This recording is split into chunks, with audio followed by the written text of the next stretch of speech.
Hello students, how are you? I hope you all are fine at your home and welcome again in Shri Sham Study Point। तो जैसा कि previous lecture में हम पढ़ रहे थे स्ट्रक्चर ऑफ द सेल के बारे में, हम पढ़ रहे थे प्लाज्मा मेम्ब्रेन की स्टडी हम कर रहे थे। ठीक है, तो प्लाज्मा मेम्ब्रेन की स्ट्रक्चर हमने की थी फ्लूइड मोज़ेक मॉडल के बारे में। तो आज जो हम स्टार्ट करने वाले हैं function of the plasma membrane की प्लाज्मा मेम्ब्रेन क्या काम करती है। देखो जैसे मैंने आपको कहा कि जो प्लाज्मा मेम्ब्रेन है वो एवरी सेल के अंदर प्रेजेंट होती है, तो उसका कोई ना कोई काम जो होगा, मेन फंक्शन जरूर होगा जो प्लाज्मा मेम्ब्रेन परफॉर्म करेगी। तो वो क्या है, पहले तो हम पढ़ेंगे functions of the plasma membrane, उसके बाद में हम जो दूसरे कंपोनेंट्स हैं सेल के उनके बारे में भी डिस्कस हम करेंगे। तो फंक्शंस ऑफ प्लाज्मा मेम्ब्रेन, और साथ ही साथ वीडियो आपको कैसी लग रही है ये प्लीज कमेंट सेक्शन में बताते रहें और लाइक एंड शेयर जरूर करते रहें। ठीक है, तो functions of the plasma membrane. देखो प्लाज्मा मेम्ब्रेन सबसे, इससे फंक्शंस करवाने से पहले मैं आपको एक चीज बताता हूं कि जो मेम्ब्रेन है ना वो तीन तरह की हो सकती है। ठीक है, जैसे कि एक तो क्या बनाया आपने, एक दीवार है, एक वॉल है, ठीक है, कंक्रीट वॉल है, पूरी दीवार है, उसके अंदर से ना हवा आ सकती है, ना उसके अंदर से पानी आ सकता है, और ना उसके अंदर से कोई जानवर या कोई इंसान रूम के अंदर आ सकता है, एंट्री कर सकता है। तो that type of wall, concrete wall जैसे कि है, वो हर एक चीज को रोकती है, कोई भी चीज अंदर नहीं आने देती। वो that type of wall is called impermeable, कि वो कुछ चीज को परमिएबल नहीं है, कोई चीज को वो अलाउ नहीं करती टू मूव इनसाइड।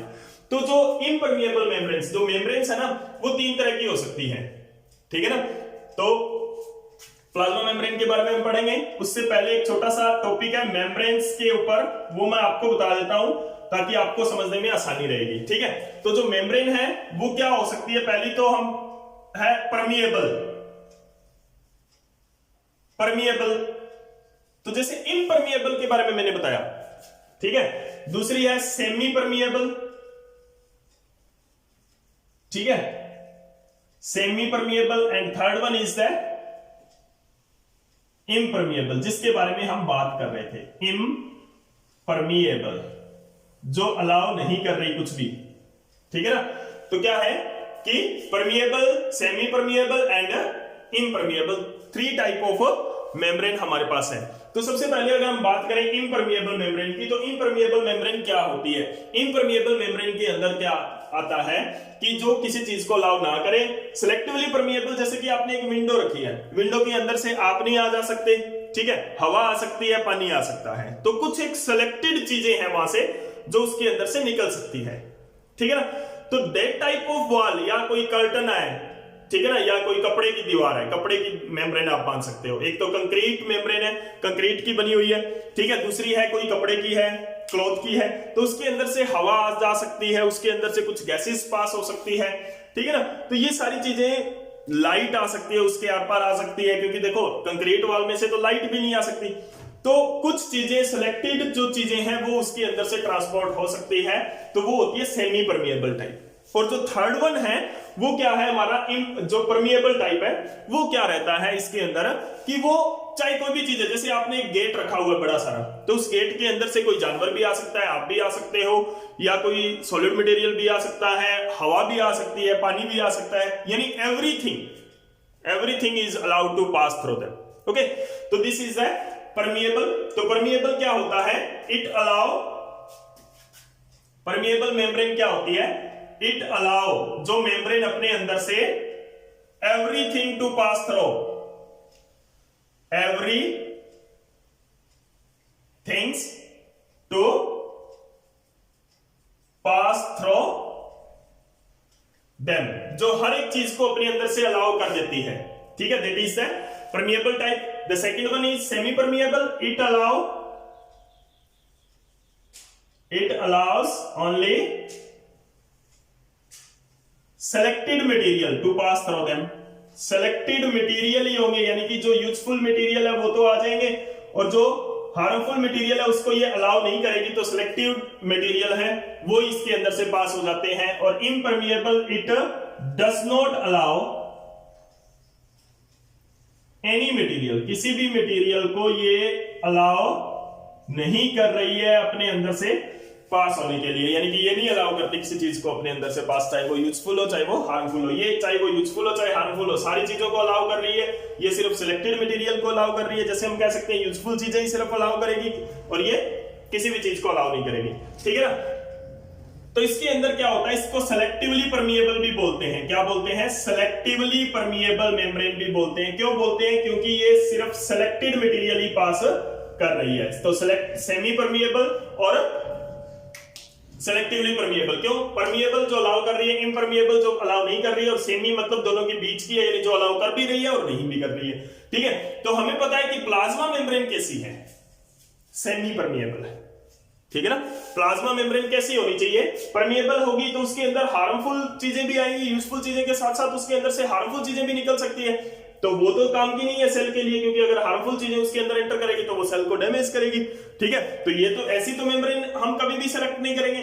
इम्परमिएबल, अगर हमने इम्परमिएबल मेम्ब्रेन लगा दी तो सेल का तो सराउंडिंग से कनेक्शन ही कट जाएगा, और जो लिविंग थिंग है उसका सराउंडिंग से कनेक्शन जरूरी है। हमारा अगर सराउंडिंग से कनेक्शन नहीं होगा तो हम सांस कैसे लेंगे, कार्बन डाइऑक्साइड कैसे छोड़ेंगे, वेस्ट मटेरियल बाहर छोड़ना है, यूजफुल चीजें अंदर लेनी है, तो वो सारा काम नहीं हो पाएगा। तो ये मेम्ब्रेन भी हम नहीं अलाउ करेंगे। तो कौन सी मेम्ब्रेन रहेगी? सेलेक्टिवली मटेरियल, सेलेक्टिवली परमिएबल रहेगी, जिसके अंदर क्या है, हम सिर्फ यूजफुल चीजों को अपने जो बॉडी के अंदर, सेल के अंदर, इनसाइड द लिविंग सिस्टम, उसके अंदर ओनली यूजफुल चीजें अलाउ करें, तो ऐसी मेम्ब्रेन को हम सेलेक्ट करेंगे। तो this is the about membrane. अब हम फंक्शंस के ऊपर आते हैं कि function of the plasma membrane. Functions में क्या है? पहला फंक्शन है इसका प्रोटेक्शन का।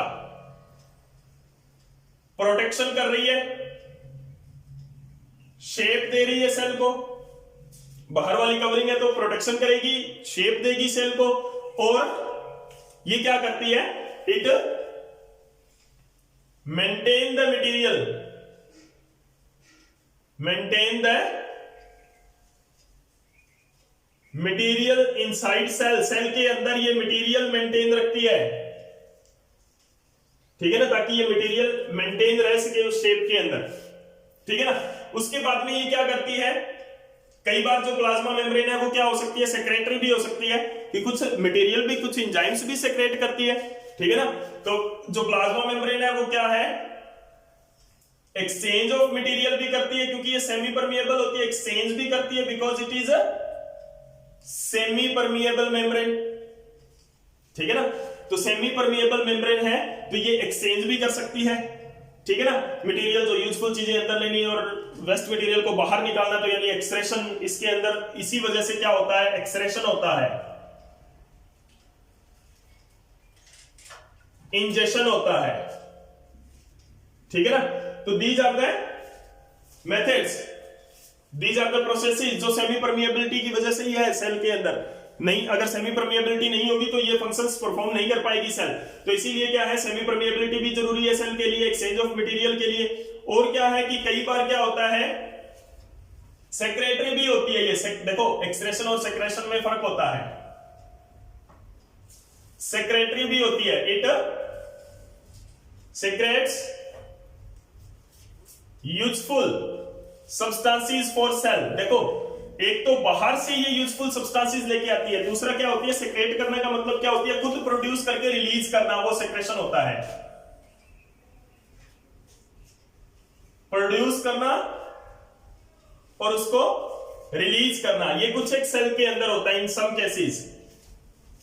सभी सेल के अंदर ऐसा नहीं होता है, ठीक है ना, इन सम केसेस, ठीक है ना। तो प्रोड्यूस करके ये रिलीज कर रही है। तो ये क्या है, main functions of the cell membrane है। इसके अलावा और भी फंक्शंस हैं कि ये क्या करती है, सराउंडिंग जो सेल का मटेरियल है उसको सराउंडिंग मटेरियल से अलग रखती है, सेपरेट करती है। तो इस तरह से बहुत सारी लाइनें आप इनकी बना सकते हो कि जो आउटर कवरिंग, आपके रूम की आउटर कवरिंग, आपके घर की आउटर कवरिंग है, वो क्या क्या उसका मेन फंक्शन होता है, वही काम क्या है यहाँ पर प्लाज्मा मेम्ब्रेन कर रही है।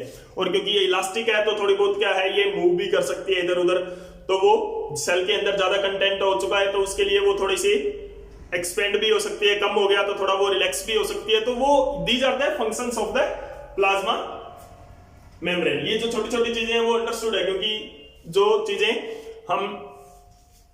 हमें अपने आप पता है तो वहां पे उनके लिए हम यहाँ पे टाइम वेस्ट नहीं करेंगे, ठीक है। उसके बाद में क्या है जो ट्रांसपोर्ट है इसके अंदर वो किस तरह से होता है। देखो ट्रांसपोर्ट जो है एक्सचेंज ऑफ मटेरियल है वो किस तरह से होता है, इस चीज को हम लेंगे। तो exchange of material through plasma membrane, exchange of material through plasma membrane किस तरह से होता है। तो देयर आर सेवरल प्रोसेसेस, कुछ प्रोसेसेस है वहां पे, उनके बारे में हम पढ़ेंगे कि कौन कौन सी प्रोसेसेस है मेनली जिसके अंदर से ट्रांसपोर्टेशन और एक्सचेंज ऑफ, सॉरी ट्रांसपोर्टेशन नहीं यूज करोगे, एक्सचेंज ऑफ मटेरियल होता है। तो वो कौन कौन सी है, जैसे कि डिफ्यूजन है यानी कि एक्टिव प्रोसेसेस है। टू टाइप ऑफ प्रोसेसेस हम पढ़ेंगे, एक्टिव प्रोसेसेस,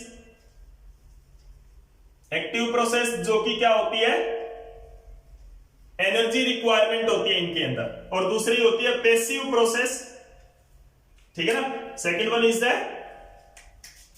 पैसिव प्रोसेसेस, इनके अंदर कोई एनर्जी रिक्वायरमेंट नहीं होती है, ठीक है ना। तो ये एक्सचेंज हो रहा है जो प्रोटीन करवा रहे हैं, ठीक है ना, प्रोटीन्स करवा रहे हैं ये एक्सचेंज, ओके।